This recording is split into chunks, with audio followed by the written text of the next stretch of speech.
Hi, welcome back to the Amy and Britta Show. I'm Britta LaFont from brittalafont.com. And I'm Amy Young from messymiddle.com. And we're recording this very near the end of Christmas time, getting ready for Epiphany later this week.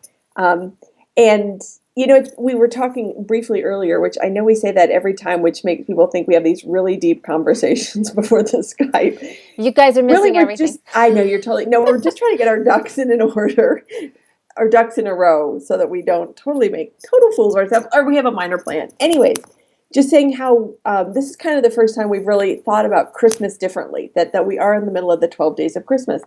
A number of years ago, one of my very favorite songs is the 12 Days of Christmas. And when I lived in China, I would do it with students, and I had all of these gestures, and we would do the whole 12 Days of Christmas acted out. And so one year I looked up the history of the 12 Days of Christmas, and this might be a myth, and that's fine, but it's a myth I like. Sometimes you like, if it's a helpful myth, you go with it, so whatever. Anyways, the story behind the 12 Days of Christmas is during a time of persecution, to be able to teach children and just to remember the catechisms, that's the 12 days of Christmas. So like a partridge in a pear tree is Jesus on the cross. Two calling birds are the Old and New Testament. Three French hens is the Trinity. The four whatever, is it four calling birds, two turtle doves, Don't make me four sing. calling birds. You'll regret No it. problem. It's the Gospels. It's the four Gospels.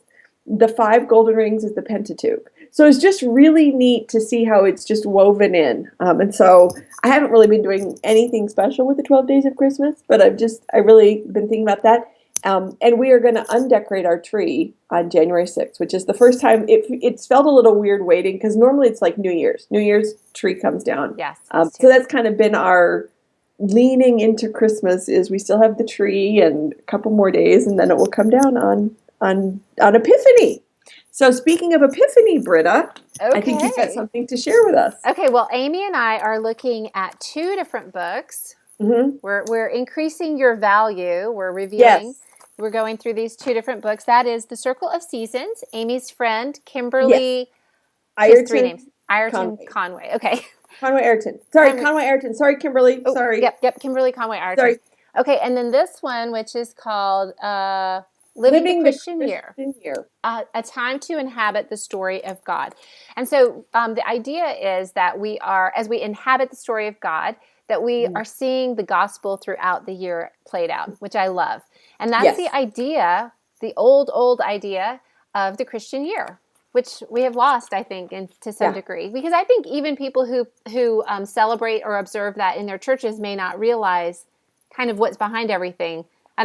Maybe they do, I don't know. But, when I went to churches that did that, I didn't really understand it. I just went with it. So anyway, okay, Epiphany. So this is Bobby Gross, Mr. Gross.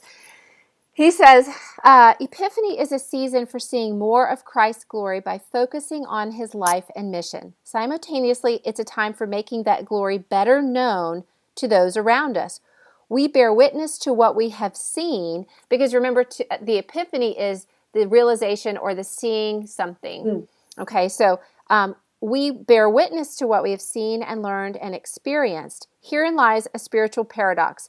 Not only do we say what we see, but we also see what we say.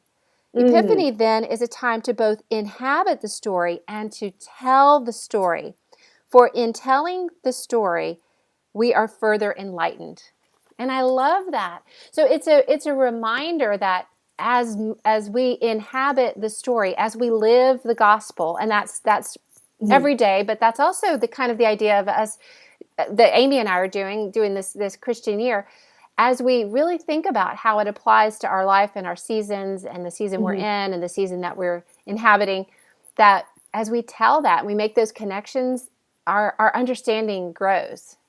And the epiphany grows. And I think we had read in Kimberly's book that historically in the Eastern Church called the Holy Day Theophany, which is divine manifestation, because the idea was that's when the Magi traveled and saw the Christ child and said, "Oh, I've seen God." Yeah. So theophany, I like that word even better than epiphany, because epiphany, I think I was an English major, so I always think of like, I had an epiphany.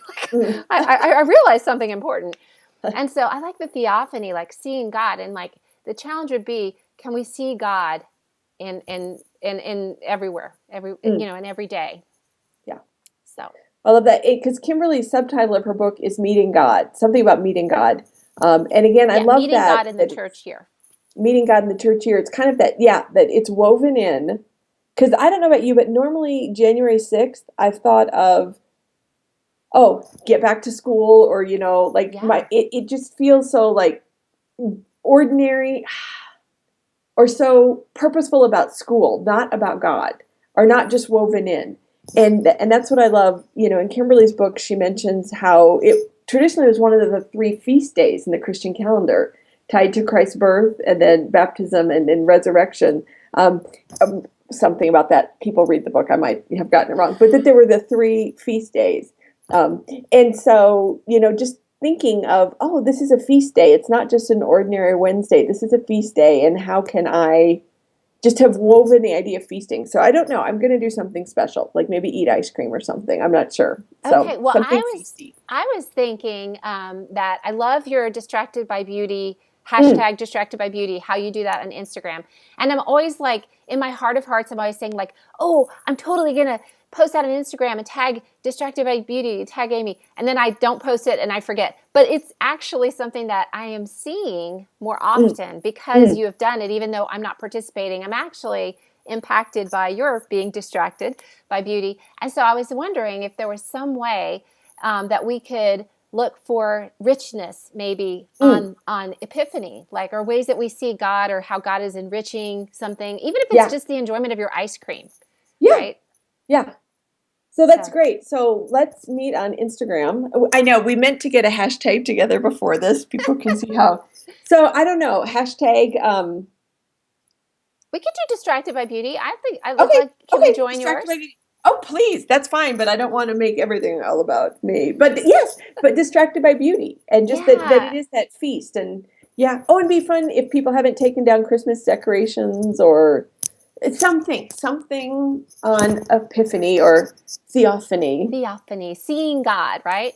Yeah. And the other thing we wanted to say is that the day after Epiphany is we begin ordinary time.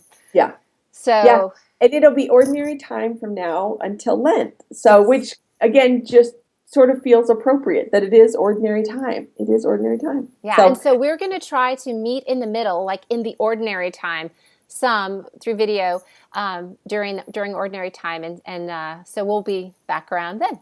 yeah, sounds great. All right. Okay. Thanks, Britta. Okay. Thanks. See you later. Bye.